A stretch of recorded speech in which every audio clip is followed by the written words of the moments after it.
What is up, everyone? Welcome back to another episode of the Tribe of Runners. I'm your host, Liz Myers, and today I have the special guest of Sarah. So, long story short, everyone knows I run quite a bit on the treadmill, and I've been thinking about doing something crazy on a treadmill.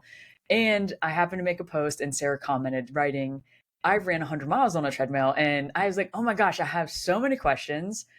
But why waste the time texting back and forth asking all these questions when I could just have you on the podcast and share this incredible story of running 100 miles on a treadmill. And then also I did some digging and you've done some amazing races as well. So we're going to kind of dive into everything, but thank you so much, Sarah, for reaching out and then agreeing to be on the podcast.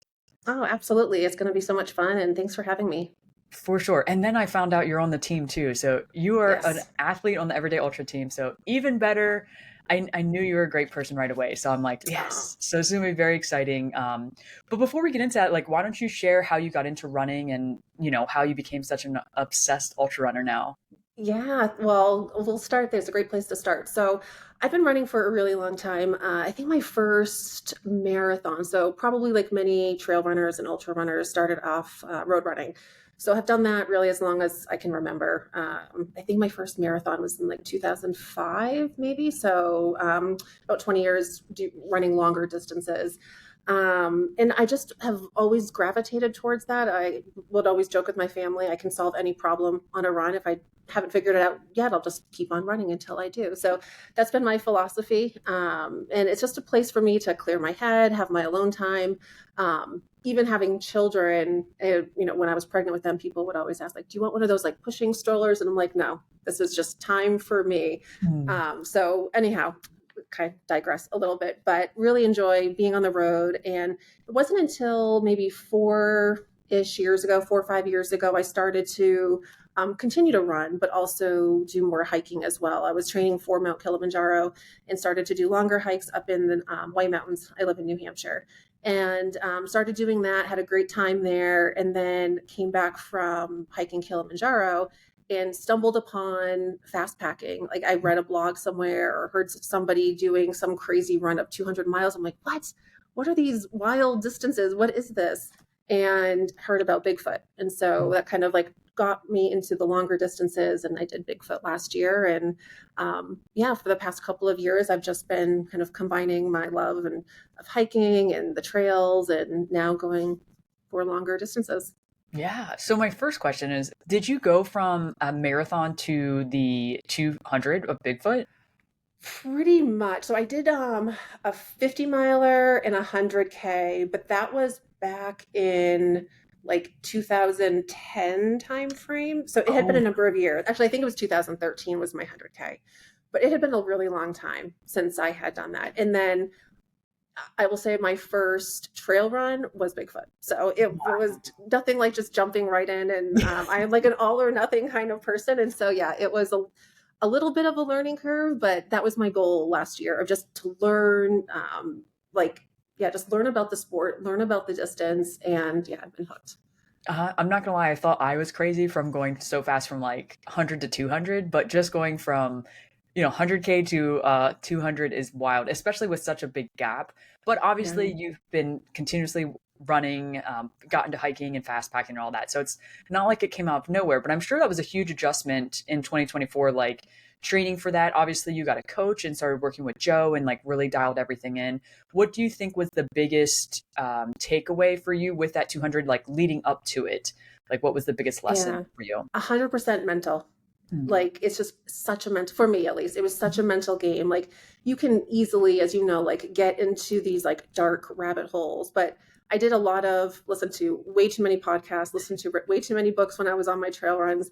And one common theme that I kept on hearing was that it's all mindset. And so really anticipating all of the aches and pains and lows and all of the negative headspace that you typically find.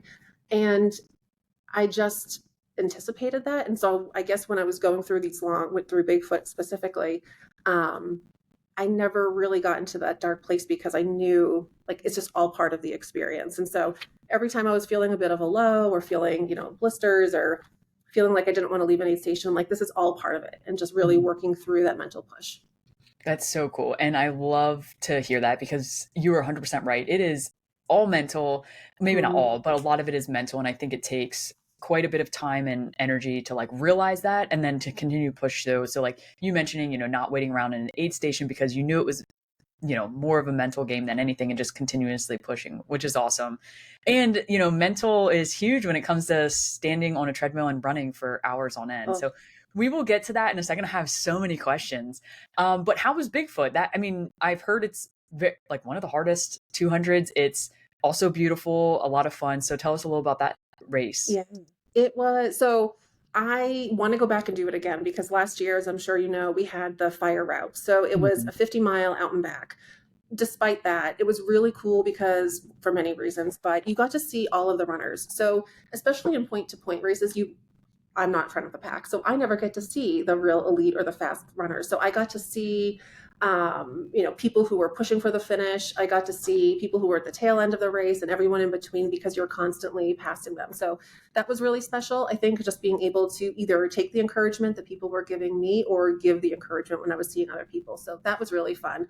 I also had an amazing crew, so that I think was a huge benefit as well. And we talked a little bit about that, but I have two great pacers. They're coming back out with me for Moab this year, which was really awesome. And for this year, too, my daughter's also coming out to Moab. So I'm super excited for that.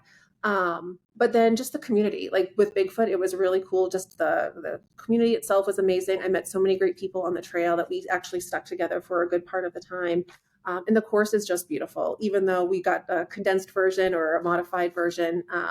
It was pretty gnarly. The trees are, I mean, you're climbing over or, going under trees. I mean, it was pretty special. And we even got to see some cool wildlife too. We saw some elk run by one night, which was really special.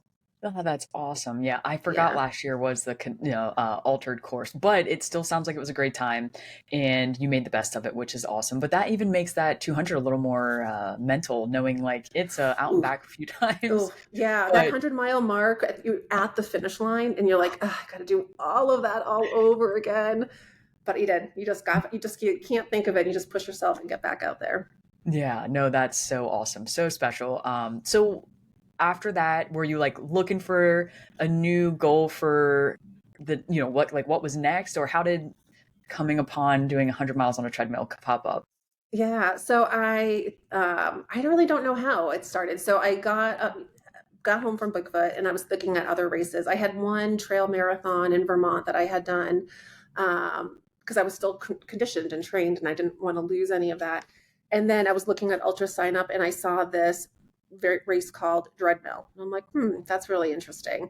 And being in New England, the weather can be somewhat questionable in December. Like there's not a lot of trail races. There's some, but not of longer distance usually. And so that one just piqued my interest. And I was also curious because of the mental piece. I mean, if you can withstand 100 miles on a treadmill, I mean, there's nothing more monotonous than that. And I don't have a fancy gym. I mean, my gym is in my basement. So there's nothing really glamorous about being down there. So I saw that and it had a lot of flexibility built into it because you could really pick any 2 consecutive days. You had 48 hours to finish. So any 2 days that worked within your schedule. And so given that I was busy and traveling for work, I'm like, oh, okay, I think I can make this work the month of December. So that's what drew me to that one. And yeah, it was quite the experience. Oh, I can imagine. It's wild. It's funny. I looked into it and I saw the treadmill. I was like, oh my gosh, there's an actual race for this, which is super, super cool. And it has the guidelines, like you mentioned. You can Yeah. pick any 2 days. You have at least 40, or you have 42 hours to finish it. And a lot of people have done it, which is so amazing. I'm excited to see how this year pans out for it. Um, and you mentioned you wanted to do this more for the mental aspect. Is it Yeah. more of you wanted to see what would happen to you being stationary running, or more of like what you would overcome? A little bit of both. I've heard people reference before when you're training for these runs, like having many like tools in your toolbox to take out on your runs with you. And so this was one that I'm like, okay, like with any long distance, like there's going to be a period of time that you're just completely by yourself. And I was using this as a way to really figure out like, how do I work through some of these mental challenges when you just don't want to run anymore, right? And so being able to jump on the treadmill for a really long period of time and figuring out and facing all of those challenges independently, um, certainly helped. Now, even with that, like I definitely found ways, try to be creative with how to kill some time. So I called friends, like I tried to make the best of the time that I was stationary on the treadmill, but I did try to use this as a way to um, just really sharpen that mental component of like digging deep, like even when, it hurts, you're by yourself. I mean, no one's around, like literally nobody. It's just in my basement. So no one cares if you're going faster or slower. It's really just me. So I use this as a way to, again, just kind of like sharpen that and lean into like how I can overcome some of these mental challenges. Oh, I love that. And I will say, like, you kind of mentioned it too, but it's literally just you in your head Hmm. down there on that treadmill. So if you want to walk, like, you could literally be like, I have 48 hours, I could walk. It Yeah. sounds horrible to say, but, that's part of the mental aspect of this, of like, you realizing, no, I want to finish this, and more or less, the quicker you are, the quicker you get done, which is also like a good mantra to have, but it's very hard. And I can only imagine that mental aspect of, down there being alone, trying to figure it out and continue to go. Well, what do you think was the biggest mental thing to overcome? Obviously, like being on a treadmill alone, but like, was there anything that stuck out really prominent for you? Well, it's interesting. So when I was preparing, so I'll just back up even like the start of the race. So like I tried to prepare these little aid stations. So bringing down with me like all of like your drinks and hydration. And I ended up bringing some coffee down early in the morning and it spilled all over my arm and ended up getting like minor burns where it like blistered on my arm. So I would say like that really, I mean, it was like a physical challenge because my whole arm, I had to like Instacart, like gauze bandages and like wraps to come to my house and have my kids bring it downstairs so I could wrap my arm up.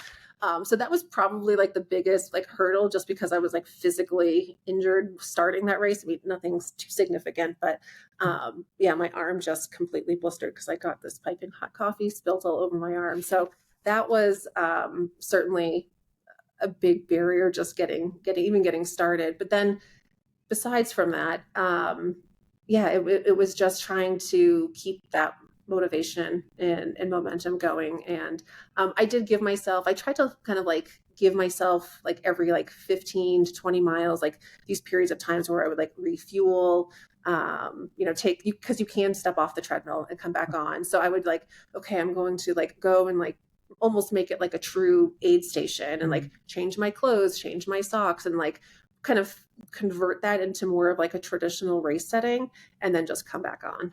Very So cool. yeah, those were some of the kind of um, challenges and ways I would overcome them. Yeah. So, kind of getting into that, what were like the rules and regulations with it? Like you mentioned, you could get off the treadmill. Did you have to like wait for the treadmill to come to a complete stop? Did your treadmill have to be a certain treadmill? How did all that play out? Yeah, so what's great about this, it is such a flexible race. So there were some people I saw who would go to the gym and just do it straight at the gym and break it up however they wanted to. So for what I did though, or in some of the rules, there's no regulation as far as like what type of treadmill or, if it is really flexible. But the rules were that you had to take a photo of the mileage that was on the treadmill and then your watch. And then you would just continue to timestamp it. And then there's a log that you completed. And then you would submit all of that in at the end of the race. So let's just say, for example, you ran 15 miles consecutively. You would have to take a picture of both your watch that showed that mileage and the timestamp, time of day, time duration of the run, and then also the treadmill just to make sure that they were in sync with one another. And then Mhm. you could stop really however long you wanted to. If you wanted to stop for 5 hours, you could. If you wanted to just stop for 20 minutes, that's fine too.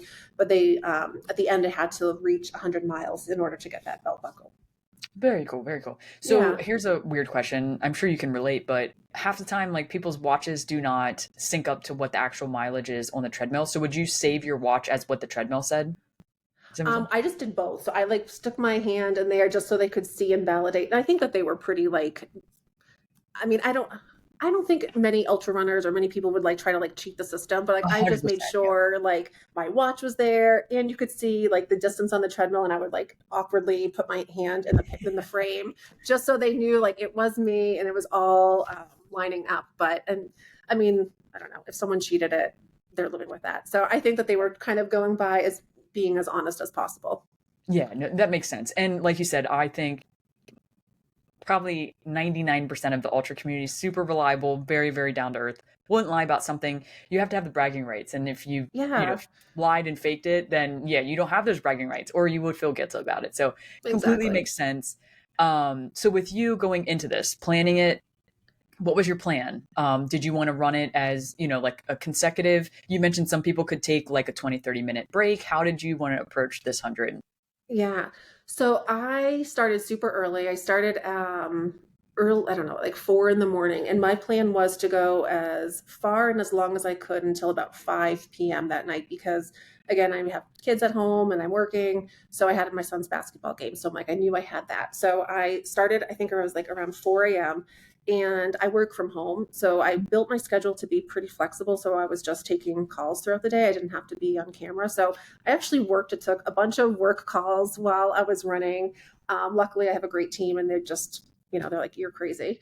But I was taking calls while I was on the treadmill and ran pretty much from 4 to 5. So about 13 hours. I don't remember exactly how many miles that was, but I took a couple, like I walked my dogs once, and then I ran up just to refuel and get some stuff. So I did take a few short breaks. And then I was done for day one for that stretch of time. And then went to my son's basketball game. And then I basically repeated the same thing for day two. So I woke up really early, dealt with my dogs, and then jumped right back on the treadmill about 5 a.m. And then I finished and just ran consecutively. And I will say it was so hard. Like it is, the treadmill, as you know, is so unforgiving.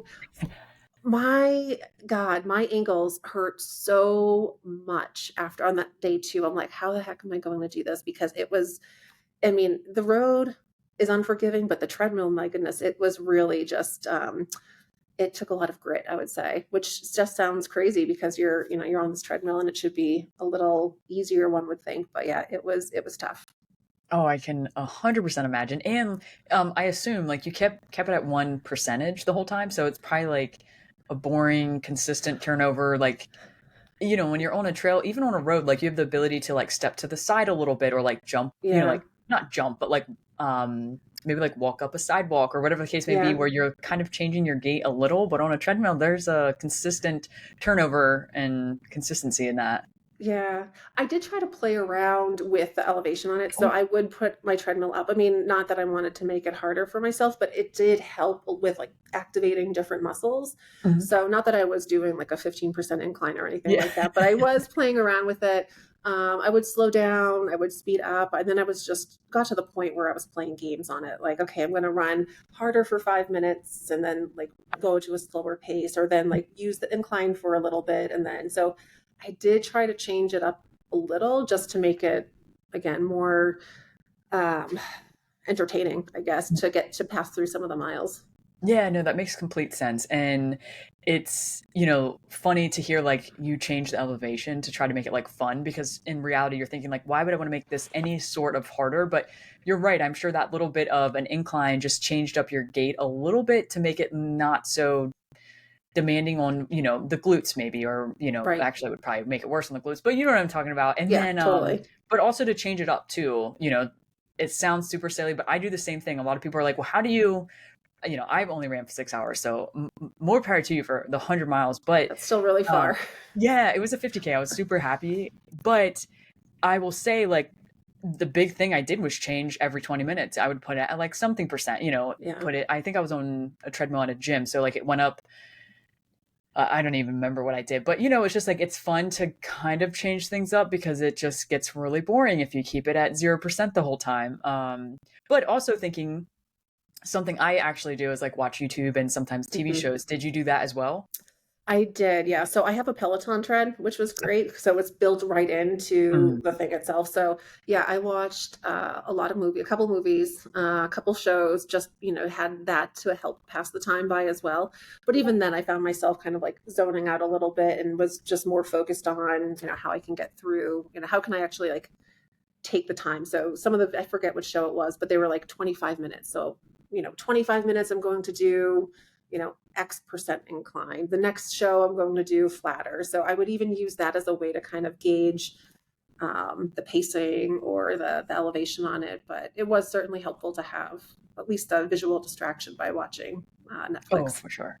Yeah, Yeah. I can only imagine. I would think I would need something to watch. I'm sure if like it came down to it and I had to do it without it, we could, it would be something that would just be even harder for ourselves. But having the ability to watch something, it's a great Oh, yeah. deterrent. And I'm sure you listen to books and podcasts and stuff like that as well.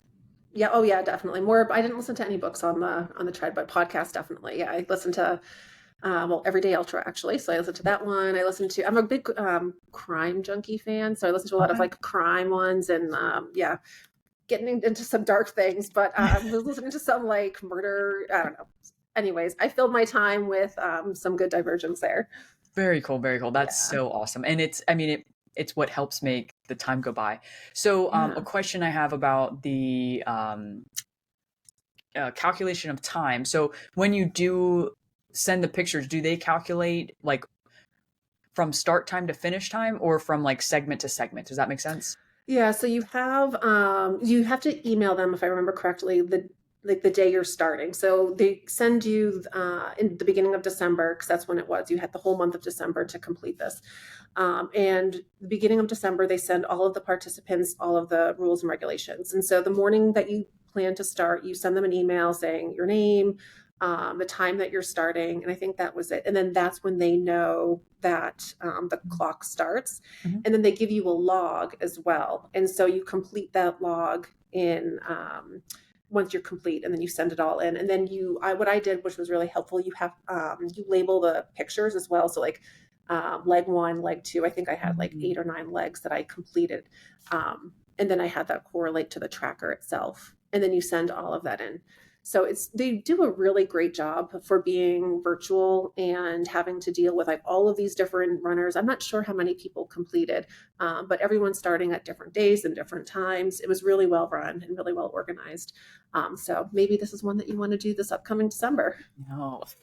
I don't know if I'll be able to do it this December, which kind of stinks. But maybe next year. Yeah. Definitely interested in doing something crazy like this. But I still think I need to like work up to it. I have so much like I love the treadmill. I've been running so much on it recently for my upcoming race, but part of me is like, do I really want to spend that long on a treadmill? But I think this is amazing, amazing. And I love that knowing like there's an actual race. It is on Ultra Sign Up. You have an amazing accomplishment. It is crazy. And Yeah. it's ran, which is really, really cool because it's virtual. Yeah. Like that's wild. Yeah, and you know what? It's funny. Like I'm sure you feel this way too. Like I just love the community. I think I've commented on a couple of posts that you've done too. Like this community, this like trail running and ultra community is amazing. Even though it's virtual, I would say with like the Facebook group and just the like weird like virtual camaraderie that people have, like it's you still even have that feeling of support and community even through this virtual race. So that's really fun. You can see other people who have done it multiple years in a row with their own bragging race and being able to be like, oh, this is year 4, year 5 that I'm going out for this. So I mean, it's people come back, which is pretty cool. Yeah, and it sounds crazy, but there's something to like being able to say I've ran 100 miles on a treadmill. To be 100% honest, like Yeah. it is a huge bragging right because, like I mentioned, I've done only 6 hours, and people are like, I cannot believe it. I'm like, it's to me, I'm like, it's not that impressive. And then like other people are like, no, no, no, seriously, like I can't last an hour, and I'm like, what? And then I hear you've done 100 miles. I'm like, oh my gosh, this is so incredible. And it really is. So it's huge bragging rights and such an amazing accomplishment. Oh, thanks. Yeah, it is great. And I will share too. I even because I knew I was chatting with you today, you do get a pretty cool belt buckle. So Oh, even you get a shirt and you get like some swag and stuff like that. But they even give you a belt buckle, which is pretty cool. Because I know a lot of people want to run these races Oh to get the yeah. belt buckle, and it's like, well, what if like, am I going to get one still, even though it's virtual? And they do give you one, which is special. Oh, that's like the icing on top. That's a pretty rad belt buckle. That Yeah, is it's. I so mean, it's pretty impressive. substantial. So Yeah. yeah, and it's 100 100-mile miles here. treadmill. So Love yep, 100-mile that. treadmill, 48 hours or less. So it's cool. That's so cool. Yeah. I mean, you just got to do it then, right? Definitely, definitely. And they Oh have a gosh. couple of them. There's one that I'm signing up for in August, which is virtual. It's not on the treadmill though. It's Okay. he does a good job. There's the one in February that's he, in addition to like physical races, he does virtual ones too. And this one is like their circadian 100 miles and basically of 48 hours, actually maybe even be 3 days to get 100 miles or more if you can. But you have to run overnight at one of them. So I'm training for Moab. So I'm going to do a big, like 3 day block and just sign up for that and also get a belt buckle out of it. So why not? Yeah. Oh, that's super cool. Yeah. Oh gosh, it's so awesome. So, we'll get to Moab. I have questions about Moab. We'll talk about training going up to it, but what do you think was the biggest lesson learned being on a treadmill for 100 miles? I think preparation. I think going into that prepared, like having a couple, having your food, your drink, like really treat it like you would lining up to any race. I think is even though like you're at your home or you're at your gym, that's one thing that I would encourage anybody to do is to come prepared.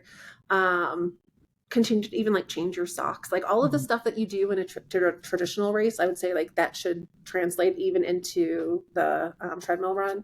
And then just give yourself some like wiggle room and some grace because it is hard. I mean, it's so much harder. You're by yourself unless you're like at a gym or with other people. But I mean, for the most part, this is the solo run, and it is difficult and it's fun too at the same time. So I think just being able to give yourself a little bit of grace, know that it's going to be hard, and treat it like you're starting at any other typical run, you'll have a lot of success.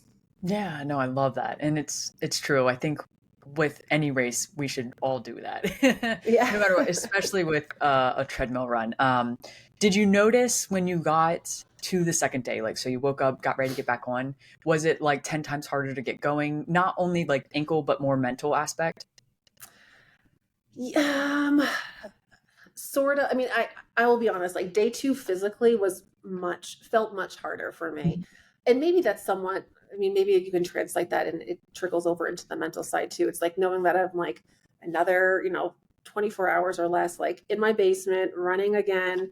Yeah, they were both pretty hard. I mean, I'm pretty tough mentally though, so I feel like I was able to like physically push through that and or mentally push through that and just kind of know that I'm here till the end now. But um, it was, yeah, it was a little bit grueling. And luckily on day two, my family was home, so like I had my husband to like kind of be my crew that day, or my son. So I was texting him like, bring me down, snacks, or I need more drinks. Whereas like the first day I was home by myself because I was working, so I had a little bit more of a crew day too, which was great.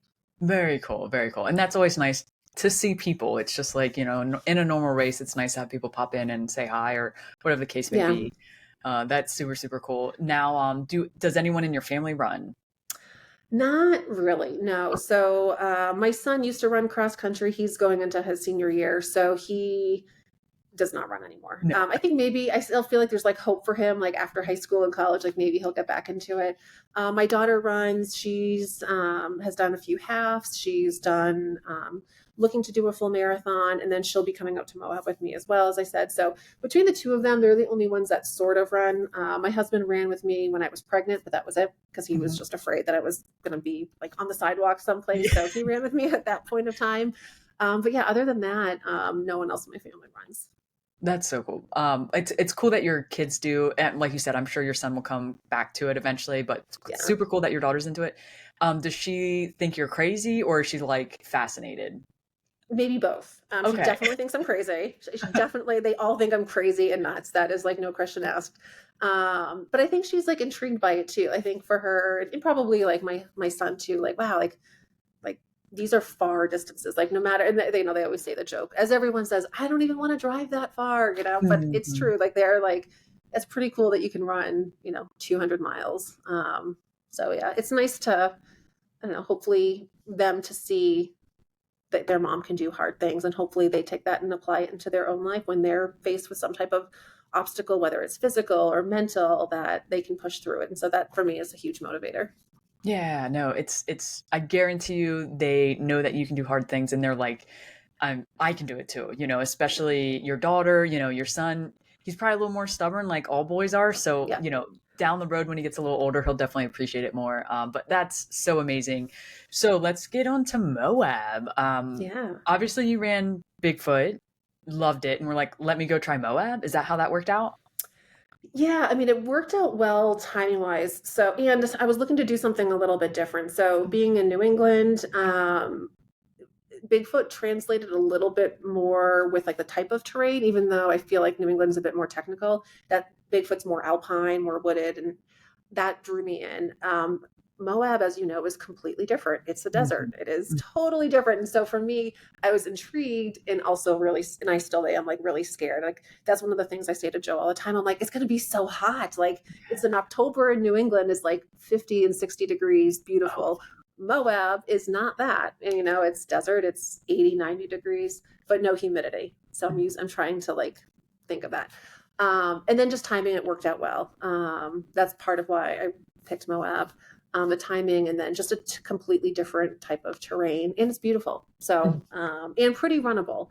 So, from what I hear, that it's much more runnable than what Bigfoot was or some of these other ones. So, I'm intrigued by that, and not like I'm going to run the entire time. But I feel like, okay, I have one under my belt. This one's completely different, and maybe I can apply some of the learnings that I had from Bigfoot to Moab and just do a little bit better. So that's my goal going into it. Heck yeah. And no, I think it's 100% the right thing to do. Like you said, you've already done it once. You probably Yeah, learned so much so quickly, and now you get to, take the lessons that you learned and see what you can do out there with Moab. yeah, I have been told I have a good friend that has ran it. It is runnable, more runnable than like Bigfoot and Tahoe. A lot of slip rock, I guess it is.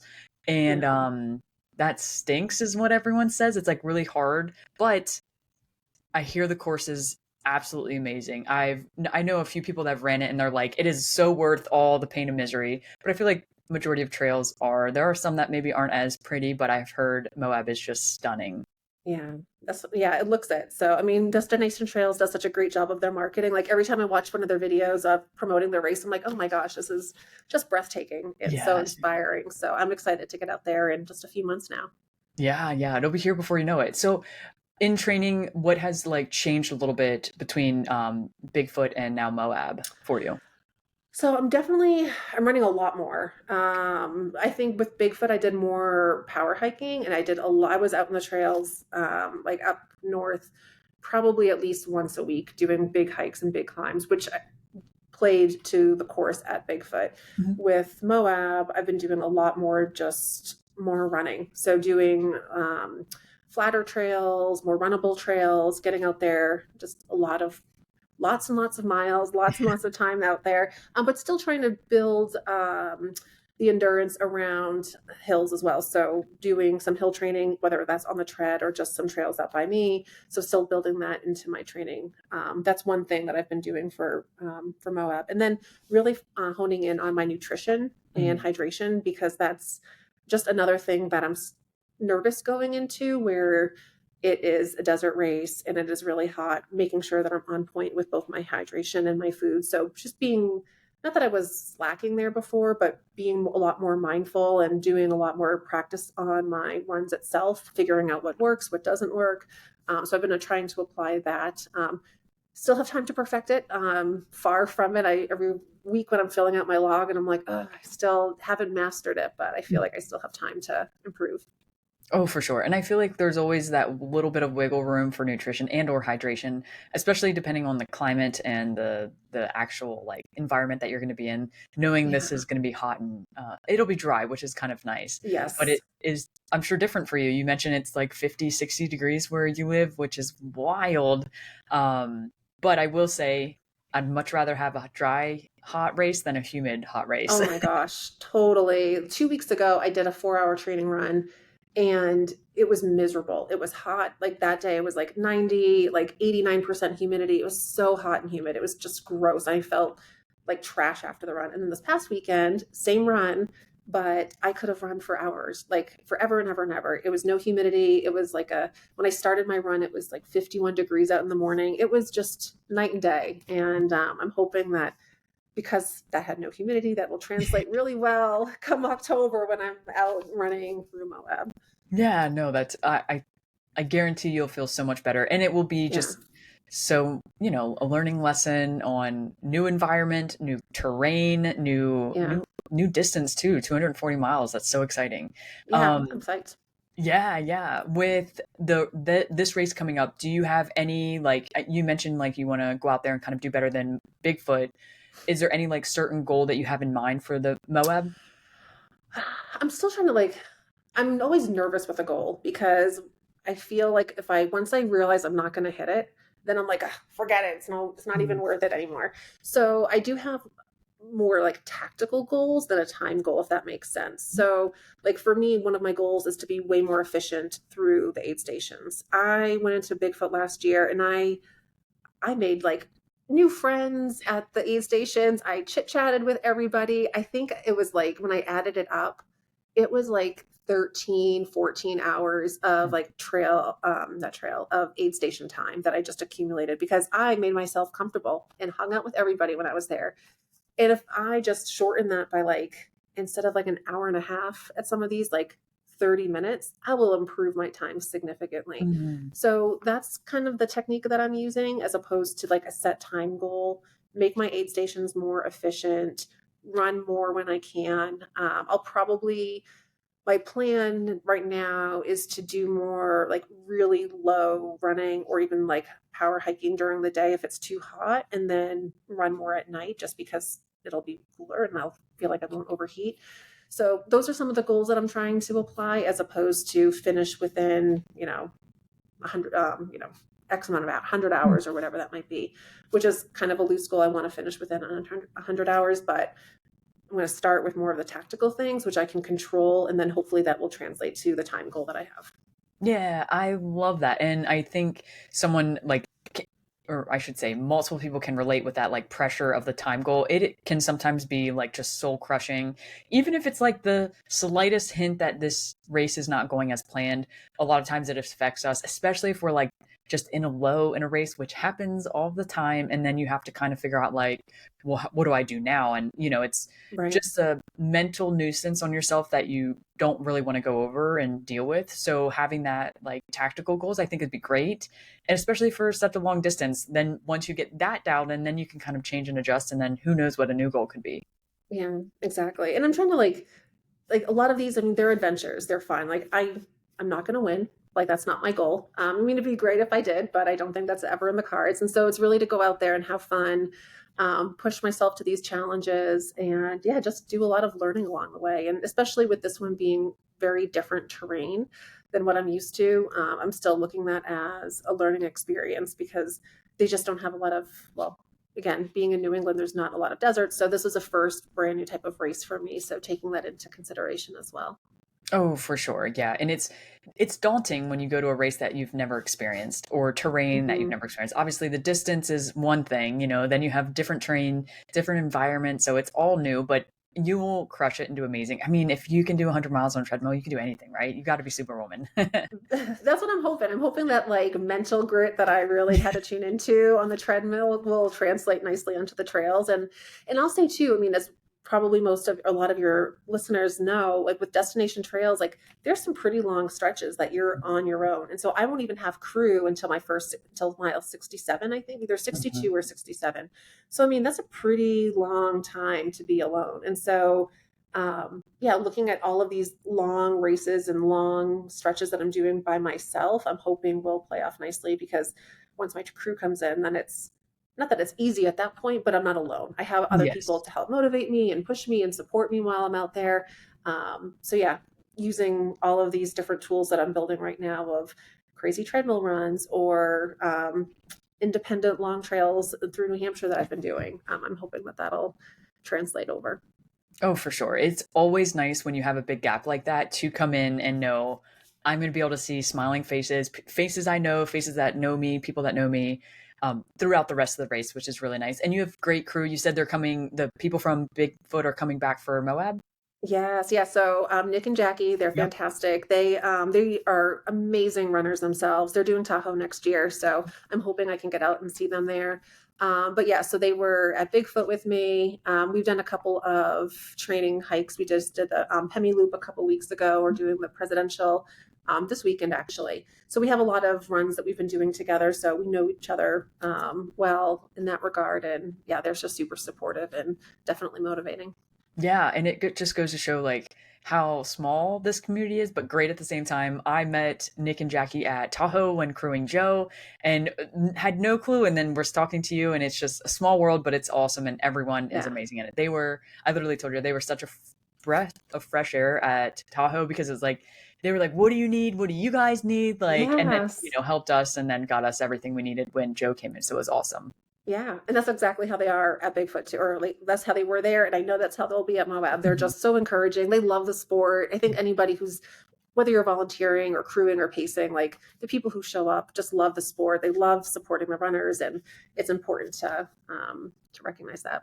Oh, for sure, for sure. And it's like you mentioned, I feel like everyone in this community, they're either volunteering, crewing, pacing, helping people in all the ways. And that's why we all get along and we love each other. Yeah, exactly. We all know how hard it is, right? Like Oh, you see the other runners and like you can relate, you can sympathize, and I don't know. I just feel like you don't necessarily get that at like a road 5K. Like can't someone handing out the water? It's so different when you're at one of these aid stations. Like most of those people have been in those runner shoes or want to be in those runner yeah. shoes, and I don't know. I just think there's a different level of appreciation that you see at some of these longer races.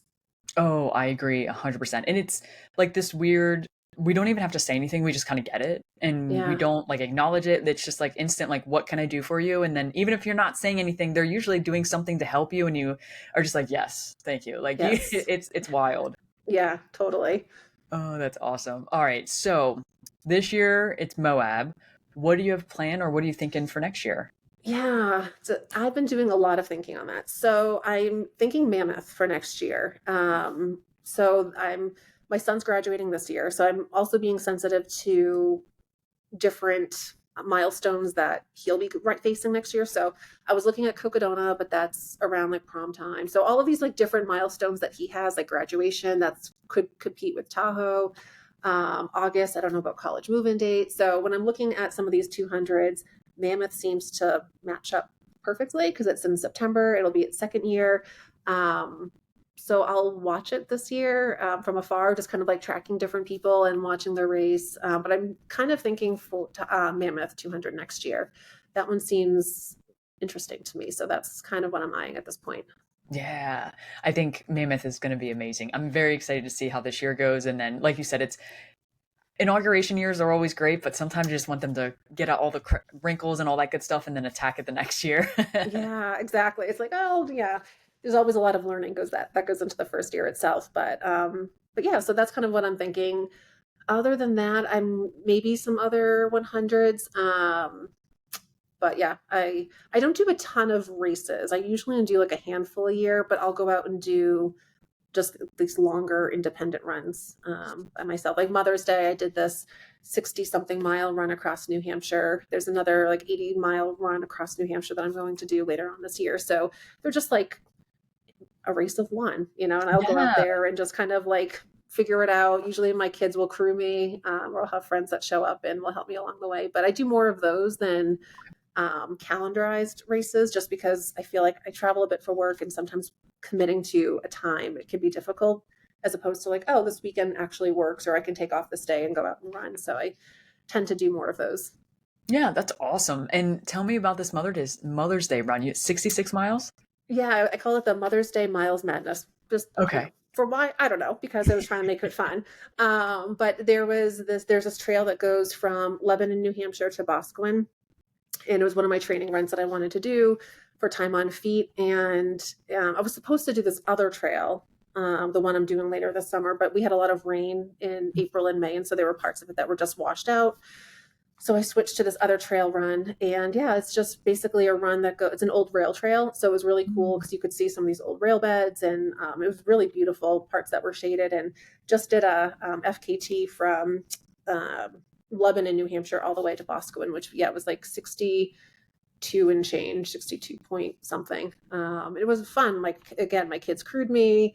It was a good learning for both of them to see, especially my daughter who's going to be at Moab with me, like when I'm in pain or when I'm uncomfortable, like you just gotta like hand me some food and snacks and push me back out there. Yeah. Tell me to get out the door again. Like, don't take it to heart. Like, it's supposed to be hard. It's supposed to Mhm. feel uncomfortable.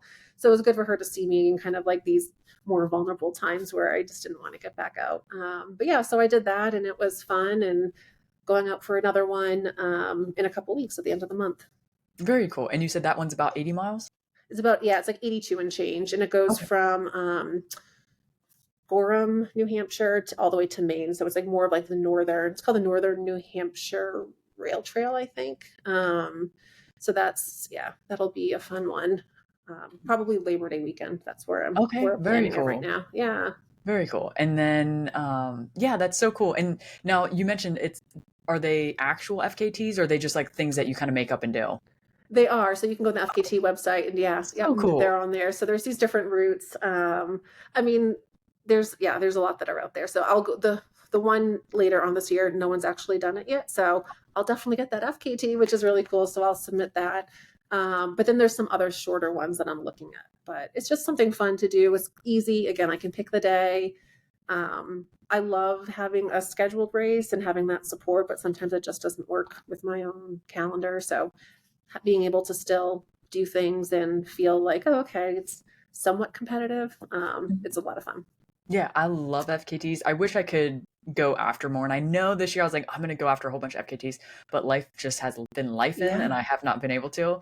But I love the aspect of it because like it is kind of like running on a treadmill by yourself, like it's just Yeah. you out there by yourself and you don't have to go for the quote unquote FKT, like you don't have to be the fastest, but you can just go out there and do it whenever you want, supported, unsupported, and then, Yeah. little check mark off and go about your day.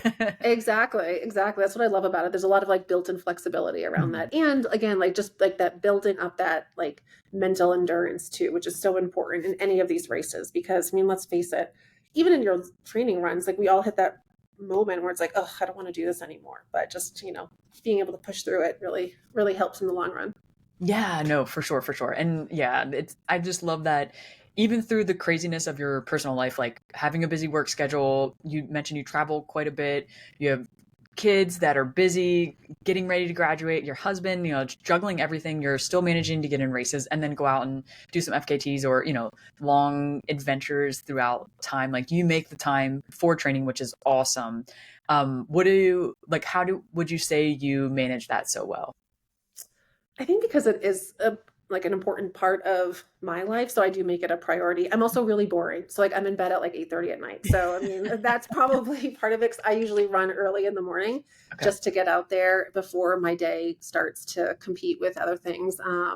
But I mean because it's fun, I just make it a priority for me. Like even like this past weekend, I had to help my daughter move, and I'm like, what time do I need to be there so I can work backwards and build in my long run? It's just it's like brushing your teeth. Like it's just like scheduled, it's calendar. Like it's something that I feel like I have to do and I enjoy doing it. So I think that's why, or how I stay consistent is that it's just a non-negotiable.